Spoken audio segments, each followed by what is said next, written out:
جی welcome back ناظرین. Break سے پہلے ہم بات کر رہے تھے کہ پاکستان میں احتجاجی سیاست کیا کرنے جا رہی ہے اور ماضی میں اس نے پاکستان کے عوام کو بالخصوص پاکستان کے نوجوان اور خواتین کو کیا دیا. ناظرین اس کے اوپر ہم نے کافی گفتگو کی لیکن ابھی بھی بہت ساری گفتگو ہونا اس موضوع کے اوپر باقی ہے, لیکن وقت کی کمی ہے اور ہم اپنے پروگرام کے اختتام کی طرف چل پڑے ہیں. آخری چنک ہے اس پروگرام کا. تو اس وقت کراچی کی صورتحال جو ہے وہ بھی کافی سنگین نظر آ رہی ہے. عوام خوش ہیں, ناراض ہیں, کیا صورتحال ہے یہ نہیں ساتھ سے بات کرتے ہیں. ڈاکٹر محبوب صاحب یہ بتائیے کہ کراچی میں جو کچھ صورتحال ہے اسے ہم تحریک کہیں, اسے ایولیوشن پروسیس کہیں, اسے دوبارہ تجدید وفاق کی طرف ہم جاتے ہوئے کہیں, کیا کہیں گے اس ساری صورتحال کو, کیسے دیکھیں گے؟ میں تو بہت کنفیوز ہوں. دیکھیے کراچی کی صورتحال کو آپ اس خطے کے جو ایک مجموعی صورتحال ہے, سیاست ہے, اس سے آئسولیٹ کر کے نہیں ڈسکس کر سکتے. کراچی دیکھیں, اب ایک انڈیا سے نعرہ لگایا گیا جی کاف سے کشمیر, کاف سے کراچی. اب کشمیر میں جو کچھ ہو رہا ہے ظاہر ہے کہ وہ تو ایک وہاں کی جو لوکل اور نیٹو پاپولیشن ہے اس کی طرف سے جینوئن ڈیمانڈز ہیں, اس پر وہ انہوں نے موومنٹ چلائی ہے. اور یہ آج کی نہیں, یہ 47 سے چلتی آ رہی ہے, پہلے دن سے یہ تحریک چل رہی ہے. لیکن اس صورتحال کو کاؤنٹر کرنے کے لیے جو پاکستان مخالف قوتیں ہیں وہ کراچی میں انہوں نے اس کا ری پلے کرنے کی کوشش کی ہے.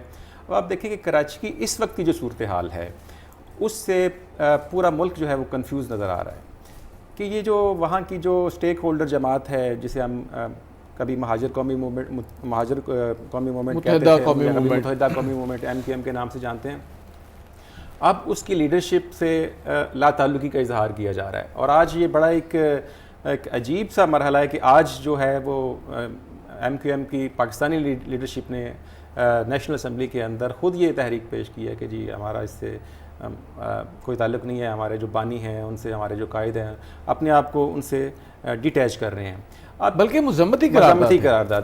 اب آپ اس صورتحال میں دیکھیں کہ جو کراچی کا خاص طور پہ MQM کا ورکر ہے وہ بڑا کنفیوز نظر آ رہا ہے. ایک وقت وہ تھا کہ جب اس MQM کی لیڈرشپ کو پوجا جاتا تھا اور اس کو اس طرح پورٹریٹ کیا جاتا تھا کہ نعوذ باللہ وہی ان کا خدا ہے, اور وہ جو کہے گا مار دو وہ مار دیں گے, وہ جو کہے گا کہ چھوڑ دو وہ چھوڑ دیں گے, اور لوگ مر جاتے تھے.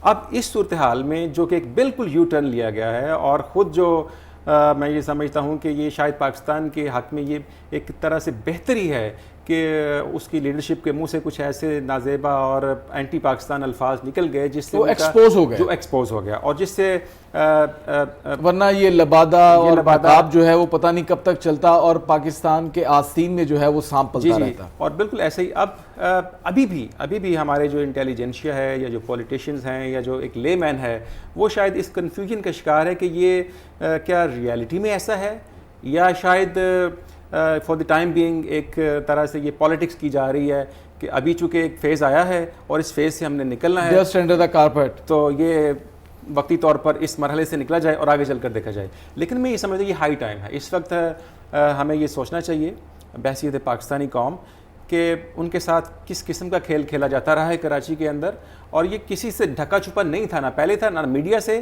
نہ ہماری ایجنسی سے, نہ ہمارے پولیٹیشینز تھے, لیکن پتہ نہیں کیا مفاداتی معاملات تھے کہ اس کو سب نے اگنور کیے رکھا. اور اب میں یہ سمجھتا ہوں کہ ہمیں اگر موقع ملا ہے تو بہتری کی طرف جانا چاہیے. ڈاکٹر احمد عثمان صاحب یہ بتائیے کہ معاشرت پہ اس چیز کے کیا اثرات مرتب ہوئے؟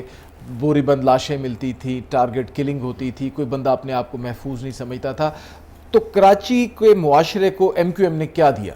یہ پہلے تو ڈاکٹر صاحب کی بات کو ہی میں آگے لے کے جانا چاہوں گا. بڑا اچھا انہوں نے کہا کہ بڑا ہائی ٹائم ہے یہ پاکستانی سیاست کے لیے. میں کہوں گا یہ پولیٹیکل سیچوریشن کا ٹائم ہے کہ جب آپ کی انہوں نے بائی چانس کچھ ایسے پاکستان مخالف ایسے, اور بائی چانس نہیں, میں تو سمجھتا ہوں کہ پری پلانڈ تھے اور وہ ایکسپوز ہو گئے تو اس کا فائدہ. لیکن اس میں ایک چیز بڑی اہم چیز ہے کہ ہم صرف MQM کے ووٹر سے کیوں اتنے نالاں ہیں. کیا باقی پولیٹیکل جو پارٹیز ہیں انہوں نے بہت اچھا کیا کہ اس کو بھی ساتھ ساتھ یہ بھی دیکھنا چاہیے کہ جہاں پہ MQM ایکسپوز ہوئی ہمیں جو بھی پاکستان کے فیور میں چیز نظر نہیں آتی ان کو بھی ہائی لائٹ کرنا چاہیے. چلے میں ایک سوشولوجیکل آسپیکٹ کی طرف آتا ہوں. دیکھیں جب ایک معاشرے میں فیئر کا ایلیمنٹ ہو, انپریڈکٹیبلٹی کا ایلیمنٹ, انسیکیورٹی ہو, تو وہاں پہ رہنا کیسا محسوس ہوتا ہے؟ اسے معاشرت کہہ سکیں گے ہم؟ اسے معاشرت نہیں کہہ سکتے کہ آل دا ٹائم. آپ دیکھیں بچے اسکول جا رہے ہیں, آپ کو کیا وہ واپس آئے گا؟ آپ خود روڈ پہ جاتے ہیں, کیا میں واپس تو کتنا فیئر ہے, کتنی اسے تو ہم جنگل کا قانون کہیں گے اور جنگل کو ہم معاشرت نہیں کہہ سکتے. اور بالکل فرحان صاحب یہ بتائیے کہ کراچی کے لوگوں کی نفسیات جو ہے وہ اس وقت کس ڈائریکشن میں جا رہی ہے, اور اسے درست کرنے کے لیے ہماری پاکستان دوست جماعتوں کو, ہمارے اداروں کو کن پوائنٹس کے اوپر کام کرنے کی ضرورت ہے؟ دیکھیں, ان ساری سچویشن کے مد نظر جو ایک کراچی کے لوگوں کا ایک گروپ ہے وہ بہت زیادہ ولنریبل ہے, اور وہ سٹریس, انگزائٹی اور ڈپریشن یہ ایک ایسی بیماریاں ہیں, ذہنی بیماریاں جو کہ بڑی ولنریبل ہوتی ہیں ان گیون سچویشنز میں. بٹ یہاں پر اب پولیٹیکل پارٹی سے زیادہ ایک میڈیا کا رول بہت زیادہ امپورٹنٹ ہے کہ وہ کس طرح سے ان کو کوپنگ اسٹریٹجیز کی طرف لے کے جائیں, ان کو کیسے ان کی مینٹل النس سے بچانے کے لیے ان کو ریمیڈی جو ہے وہ کیسے بتائی جائیں.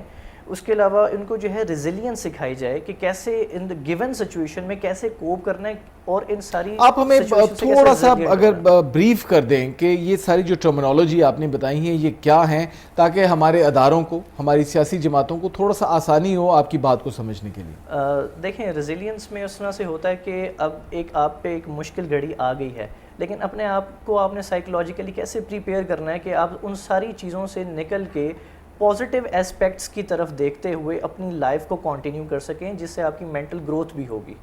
اور کوپ جو ہے کہ ہم یہ کہہ رہے ہیں کہ پاکستان ایک بہت ہی ایک باریک سچویشن سے گزر رہا ہے, لیکن اس چیز کی امید رکھی جائے کہ یہ ہمیشہ حالات ایسے نہیں رہیں گے, حالات جو ہیں وہ بدلیں گے.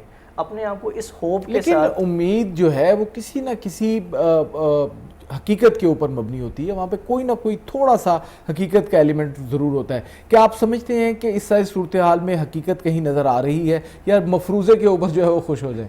دیکھیں, امید پہ دنیا قائم ہے. امید حقیقت ہے, بالکل, امید مفروضہ نہیں ہوا کرتا. بالکل ایسا ہی ہے, لیکن اس میں یہ دیکھا جائے کہ حالات ہمیشہ ایک جیسے نہیں رہتے. اگر یہ برے حالات جو ہیں یہ چل رہے ہیں, یہ بھی ہمیشہ کی طرح نہیں رہیں گے. تو اسی امید پہ بندہ اس سچویشن کے ساتھ کوپ کرے اور اپنی مینٹل ہیلتھ کو جو ہے وہ مینٹین رکھ سکتا ہے. ہمارے اداروں کا, ہماری سیاسی جماعتوں کا کیا کردار ہونا چاہیے؟ دیکھیں, لوگ جو ان سے ایکسپیکٹ کرتے ہیں وہ دو چیزیں ہیں. ایک تو ان کی بایولوجیکل یا فزیولوجیکل نیڈس کو جو ہے وہ فلفل کیا جائے, دوسرا ان کی سائیکولوجیکل نیڈس کو بھی فلفل کیا جائے. کچھ ایسی چیزیں ہوتی ہیں کہ سب سے پہلے سائیکولوجیکل نیڈس جو ہیں آپ کی بہت زیادہ امپورٹنٹ ہیں, جس میں آپ کا سیکیورٹی سسٹمز ہیں, آپ کا مہنگائی, انفلیشن, فوڈ, آپ کا شیلٹر ہے. یعنی کہ لوگوں کو احساس تحفظ دیا جائے, وہ معاشی طور پہ ہو یا سماجی طور پہ ہو, ہر طرح سے لوگ جو ہے وہ تحفظ کی ڈیمانڈ کرتے ہیں, وہ ان کے لاشعور میں ہے, وہ چاہے زبان سے کہیں یا نہ کہیں. ڈاکٹر صاحب, پروگرام کے آخر کی طرف ہم بالکل پہنچ گئے ہیں, تو آپ سب سے میں کہوں گا کہ کنکلوڈنگ ریمارکس دیجئے. پاکستان کی ایجیٹیشن پالیٹکس کو بھی مد نظر رکھتے ہوئے, حکومت کو بھی آپ سامنے رکھیں اور کراچی کے حالات کو بھی سامنے رکھیں, تو آپ کے کنکلوڈنگ ریمارکس کیا ہوں گے؟ دیکھیں, میں جس طرح پروگرام کے آغاز میں کہا تھا کہ جو انٹرنیشنل اسٹیبلشمنٹ ہے وہ پاکستان کے خلاف ایک طرح سے اس وقت متحد ہے.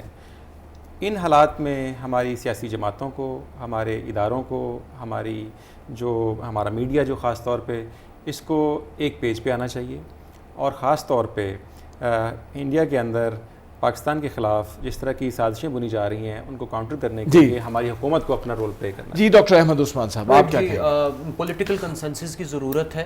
اس مشکل جو حالات ہیں ہمارے اوپر, ایک تناؤ کی جو سچویشن ہے اس کو کم کریں, اور پولیٹکس آف ریونج کو کم کریں. ذرا وہ جو ایک ٹگ آف وار شروع ہو جاتی ہے, وہ جو اصل ایشوز سے ہٹ جاتے ہیں, تو اس کو کم کیا. جی فرحان صاحب, آپ کیا کہیں گے؟